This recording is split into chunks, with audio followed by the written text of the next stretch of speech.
Fala, povo lindo, tudo bom com vocês? Bom, gente, esse caso foi o que mais me gerou curiosidade e me fez pensar, será que existe maldade na criança? Será que uma pessoa sociopata ela tem chance, ela tem cura de ser uma pessoa normal futuramente? Mas antes da gente começar esse caso, deixa seu like, se inscreve aqui no canal, deixa nos comentários aqui o que você quer, qual o tema que você quer que eu faça. Ativa o sininho para ficar por dentro de tudo e vamos pro vídeo.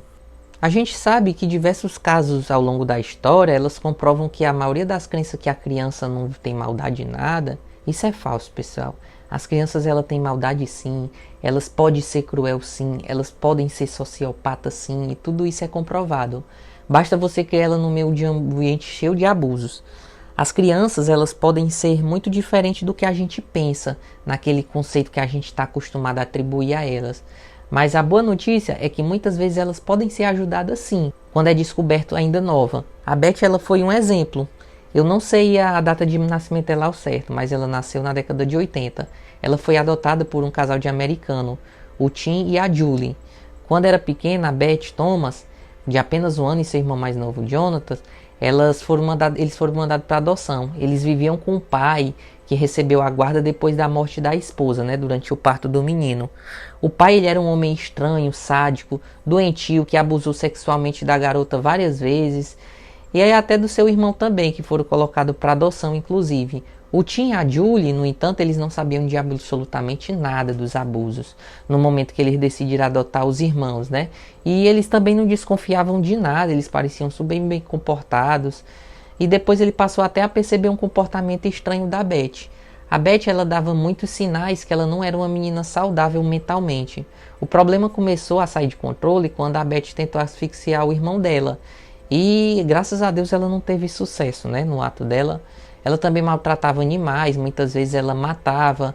Ela agredia sem motivo o irmão dela mais novo durante a noite, tentava esfaquear ele. Isso fez com que os pais delas resolvessem trancar ela dentro de um quarto. Ela também molestava o seu irmão, machucava diariamente ele. A Beth, tão pequenininha, mas ela já se masturbava constantemente. Em algumas ocasiões, ela fazia isso com tanta força que chegava até a sangrar e ela tinha que ser levada para o hospital às pressas, por causa dos ferimentos.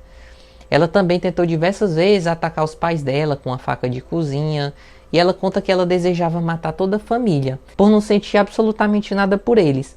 Porque alguém machucou ela também um dia, ela disse que queria que as pessoas sentissem a mesma dor que ela. Com o tempo a Beth até revelou ser uma criança raivosa, de ódio incontrolável e com óbvia aversão às pessoas, Claro, os pais delas adotivos, ele começou a se preocupar com seu comportamento anormal. Em abril de 1989, a Beth ela foi encaminhada para uma clínica especializada que trata de crianças como ela, com desordem emocional. Ela foi diagnosticada com um transtorno de apego reativo, que era um severo distúrbio psicológico, que afetava principalmente crianças, bebês. A principal característica desse transtorno é a falta de sociabilidade e falta de empatia, interação social inadequada. Com o início antes dos 5 anos de idade, associada ao recebimento da cuidado por causa da sua condição, a Beth era incapaz de se relacionar com qualquer pessoa, ou até mesmo criar vínculo, laços de afeto, ou coisas do tipo. A incapacidade dela era muito grande de sentir alguma coisa, ou então de receber amor. Isso não existia no dicionário dela, a palavra amor. Os pesadelos eram o primeiro sinal de comportamento antissocial da Beth. Os pesadelos dela eram sobre um homem em cima dela, fazendo aquelas coisas, machucando ela. Além disso, a Beth tinha um comportamento muito violento com o irmão dela, coitado. Os pais delas até começaram a esconder os animais, que muitas vezes ela chegava a matar. Além da raiva, a Beth manifestava um comportamento sexual muito inadequado. Como eu falei para vocês, além dela se masturbar, ela fazia isso muitas vezes em público, de forma excessiva, no meio das pessoas assim na tora, até sangrar. Esses fatos fizeram o pai delas considerarem a possibilidade de procurar um psicólogo. Aí eles até encontraram o Dr. Ken Magic, que ele cuidou do caso da Beth. Ele era um psicólogo clínico, se eu não me engano, especializado no tratamento de crianças, severamente abusadas no caso. Aquelas crianças que são traumatizadas nos primeiros anos de vida, pois é, isso que impede elas de se conectar com outras pessoas emocionalmente. As crianças elas não conseguem entender o amor, sentir, aceitar. Isso é comprovado pela ciência. As crianças, elas não têm consciência do que pode ferir e matar uma pessoa sem qualquer remorso. Remorso também não existe na espiritualidade delas, simplesmente porque elas não foram ensinadas a ter emoções de empatia ou de sociabilidade, ou então não receberam amor, nem atenção, nem cuidado para lidar com as emoções, sendo primariamente abusadas de várias formas. Durante essas sessões de terapia, ele gravou vídeos e vídeos entrevistando a menina. O vídeo tem percorrido pelo mundo todo, ele ficou famoso, virou documentário, virou filme. As coisas que ele descobriu sobre as consequências, os efeitos dos abusos sexuais, é objeto de estudo até hoje pelas faculdades de psicologia. Em 92, a HBO ela fez até um documentário que se chamou A Ira de um Anjo, com vários trechos de controvérsias dela quando ela era pequena, quando ela tinha mais ou menos 6 anos de idade. Ela conversava muito com o médico, né? Ela era chamada de criança do ódio. Mais tarde esse documentário foi se transformando numa versão cinematográfica. Como eu disse, simplesmente expandiu pelo mundo todo. O documentário ele conta a história de uma menina que foi sexualmente abusada quando ela tinha apenas 1 ano de vida. Vocês imaginam aí? Psicopata, né? Baseado nas gravações e nos relatos do psicólogo que acompanhava ela, o documentário mostra os efeitos de uma criança que nasce sobre essas condições, que são bem devastadoras para uma idade daquela. E também mostra que exatamente o processo dessa criança, ela passa pela realidade de abuso constante até mais no dia de hoje também. E muitas vezes essas crianças elas desenvolvem uma personalidade de psicopatia. No entanto, o documentário também mostra que a criança ela é vítima desse tipo de abuso. E muitas vezes a criança pode sim ser ajudada. O caso da Beth, ele é um entre milhares de crianças que desenvolveram a psicopatia por um determinado motivo. No documentário, a Beth até admitiu friamente que maltratava seu irmão desde sempre. Ela contou que batia a cabeça dele contra o chão, que furava o corpo dele, suas partes íntimas com agulha, que puxava e chutava seus órgãos genitais. Ela até explicou uma vez que ela tentou matar ele, só que ela parou porque o pai dela descobriu. E ela também admitiu que tinha pensado seriamente em matar os pais dela, em várias ocasiões, de várias maneiras, né? A Beth ela também contou que ela gostava de maltratar os animais de estimação dela, inclusive ela confessou que matou vários gatos dela, e até mesmo os gatos que vagavam pelo pátio da casa dela. A Beth também admitiu que ela não sentia nenhum tipo de ressentimento e nem de culpa. O tom de voz dela, nas declarações dela, era tudo calmo, como se ela estivesse explicando qualquer assunto da vida aí. Quando ela era questionada sobre o porquê ela tinha que agir dessa maneira, ela simplesmente respondia que queria mostrar para as pessoas como era a dor dela, queria que as pessoas sentissem o mesmo. E além disso, sempre o médico perguntava se ela estava ciente das ações que ela estava causando, e que essas ações ela causavam muito sofrimento nas pessoas, inclusive as que amavam ela. Com calma ela só respondia que sim, que era exatamente isso que ela queria, que era machucar as pessoas. Depois de uma longa conversa, o psicólogo resolveu internar ela, lá no centro de tratamento de criança com transtorno de comportamento. A Beth ela foi diagnosticada com um grave transtorno de conduta, que é caracterizado pelo desenvolvimento da incapacidade de estabelecer relacionamentos saudáveis e adequados, devido ao histórico de abuso sexual, maus tratos e vice-versa.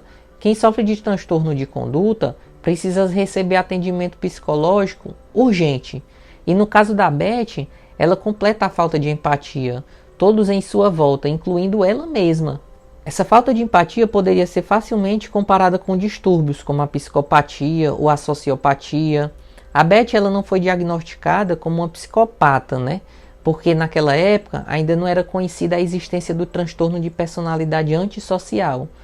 O transtorno de personalidade antissocial que eu estou falando para vocês, ele continua sendo um assunto extenso, bem grande, que gera muitos debates até hoje acadêmicos em relação à saúde mental. O tratamento imposto à Beth, ele era muito rigoroso e ele costumava ser aplicado especialmente em crianças com o mesmo transtorno que ela e que não respeitavam as regras e nem os hábitos. A Beth ela ficava trancada em uma sala durante a noite para evitar que ela machucasse outras crianças. Ela também precisava muito pedir permissão para tudo, né? Se ela fosse no banheiro, se ela fosse beber água, tudo que ela queria fazer ela tinha que pedir. Qualquer coisa, com o tempo as restrições foram até diminuindo, a Beth foi melhorando, foi se comportando bem melhor gradualmente. No final do documentário a gente vê um grande avanço nela, no tratamento da Beth. O especialista dela se garantiu. Ao longo dos anos a Beth foi melhorando e ela se tornou até uma pessoa com uma capacidade e uma empatia muito grande de ter as consequências com as suas ações, né? Obviamente, aparentemente, a maldade dela tinha origens dos abusos e dos maus tratos que ela sofreu quando ela era ainda um bebê. Vocês imaginam aí, com 1 ano de idade, ela passar pelo que ela passou? O seu caso ilustra claramente as consequências terríveis dos abusos sexuais e dos maus tratos físicos e também psicológicos das jovens hoje em dia. E atualmente a Beth ela leva uma vida normal, ela trabalha como enfermeira, ela ganhou vários prêmios por suas realizações profissionais. Esse caso leva a gente para as seguintes conclusões: a importância de uma boa criação, especialmente durante os períodos mais difíceis da criança. Também nos mostra que a terapia psicológica ela pode ser sim muito eficaz, mesmo nos casos de extrema gravidade, que parece irredutível. A total recuperação psicológica da pequena Beth ela foi alcançada. A menina aprendeu a ter consequência das suas próprias ações, da sensibilização e aumentando sua autoestima. Além de consolidar seus hábitos funcionais, comportamento social, ela conseguiu até desenvolver a capacidade de aceitar certas coisas normais que era difícil de digerir, né? E um motivo de raiva que ela sentia era só disso mesmo, dos abusos. Mas ela conseguiu ser curada e hoje em dia ela é um exemplo de vida para pessoas que superaram esse tipo de doença mental. Bom pessoal, e essa foi a história da Beth Thomas. Eu vou ficando por aqui. Eu espero que vocês tenham gostado do vídeo. Foi o caso que eu mais gostei, eu achei legal. Não é um caso pesado, não é uma história de assassinato, mas sim uma história de superação. E que faz a gente refletir sobre muitas coisas. Inclusive faz a gente pensar, né, em ajudar o próximo. E é isso pessoal, vou ficando por aqui. Deixa seu like, se inscreve aqui no canal, ativa o sininho e tchau, tchau.